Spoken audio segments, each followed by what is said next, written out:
اهلا بيكم في تاروت الامبراطور. ما تنسوش تعملوا لايك وسبسكرايب وتفعلوا الجرس عشان يوصل لكم كل جديد. الفيديو ده هيكون التوقعات العاطفية المنفصلين برج الدلو طاقة مفتوحة. قبل ما نبدأ الفيديو ادخلوا على التعليقات واكتبوا يا رب بنية الفرج، وخدوا من الفيديو اللي ينطبق على حياتكم وسيبوا الباقي.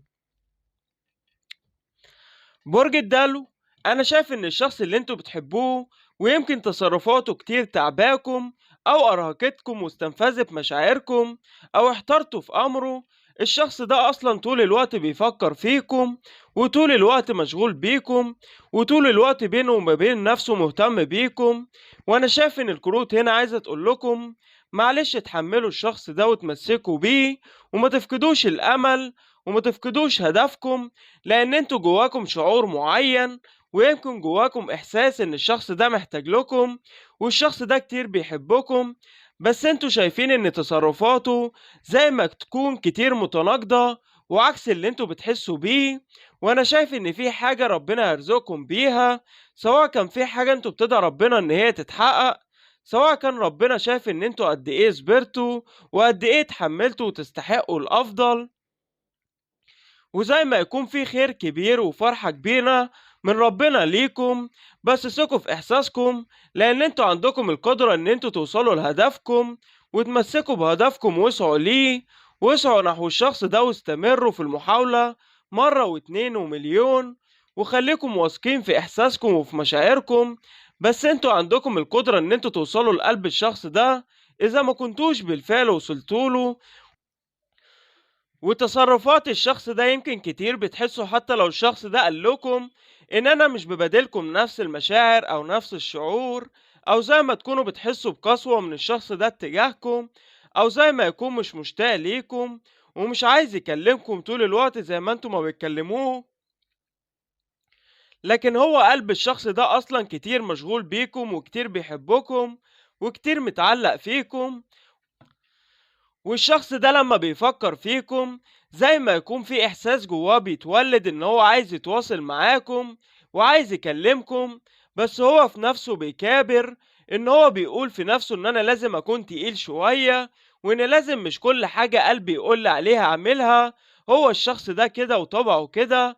والشخص ده ممكن يكون في حاجات كتير بيمر بيها، سواء كانت أفكار أو سواء كانت ظروف أو سواء كانت مشاكل.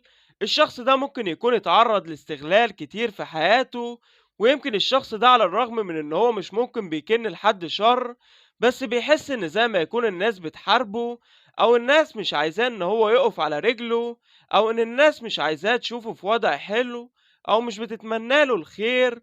والشخص ده دايما ساعات كتير بيصادف ناس بيبقوا لابسين ماسكات او بيتعاملوا بوشين، سواء هم كانوا عايزين حاجة منه أو جواهم نية مش صافية اتجاهه.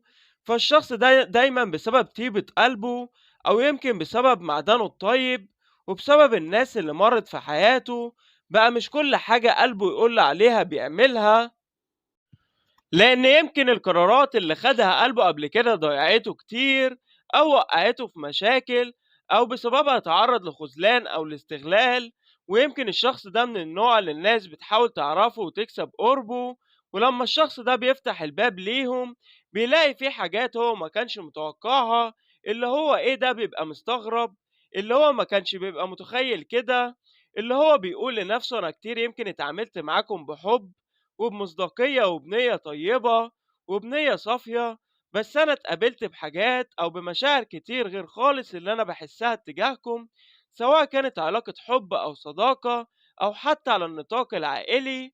أنا شايف إن في فرحة جايالكم. وعلى فكرة لكتير منكم يمكن الشخص ده بيتخيل ارتباطه بيكم، سواء كان عن طريق الاعتراف بالحب أو سواء عن طريق الارتباط أو الزواج. بس الشخص ده هنا أنا شايف إن هو بيحلم بالارتباط بيكم. عشان كده بقول لكم اصبروا فرج ربنا، واصبروا على الخير اللي ربنا هيدخله لحياتكم. وربنا بيقدر إن هو يصنع من المستحيل ممكن.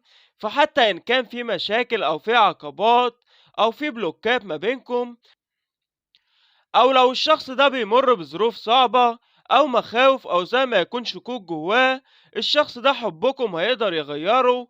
وكتير منكم حاسس إن الشخص ده كتير محتاجه أو كتير ما يقدرش يعيش من غيركم.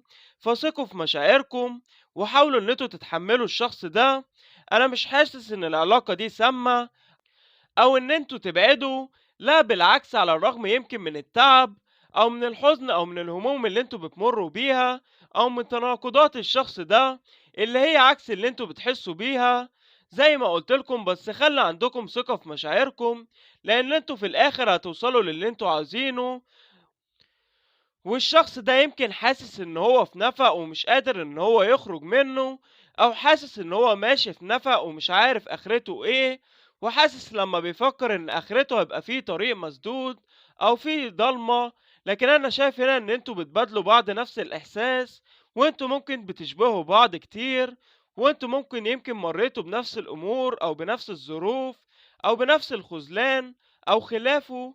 بس انتوا عارفين ان انتوا الاتنين هدية ربنا لبعض، والشخص ده كتير مبسوط بيكم، وانتوا بطريقة او باخرى الشخص ده كتير غير فيكم كتير او كتير احياكم. او لو الشخص ده مش بيعبر عن الحب اللي جوه قلبه بطريقة او باخرى، بس في تغيير انتوا الاتنين وجودكم مع بعض احدثتوه لبعض بطريقة مباشرة او غير مباشرة. بس انا شايف ان اللي انتوا بتتمنوه واللي انتوا بتحلموا بيه وبتتمنوه من ربنا هيتحقق، وانتوا مش بس باب العاطفة او الحب اللي هيتفتح في وجوهكم او في حياتكم. وانا شايف ان هيكون في انفراجة حلوة جدا في عدة مجالات في حياتكم، وشايف كمان ان التوازن في حياتكم هيرجع من تاني، وهيكون في استقرار حلو جدا في حياتكم. وللمنفصلين من برج الدلو انا شايف ان هيكون في رجوع للبعض منكم بإذن الله. فتفائلوا خير وخلي الامور على ربنا، وما تفقدوش الامل وما تقلقوش. ولو عجبتكم القراءة ما تنسوش ان انتوا تعملوا لايك للفيديو واشتراك في القناة. ولو عندكم أي استفسار اكتبولي في التعليقات وأنا هرد عليكم.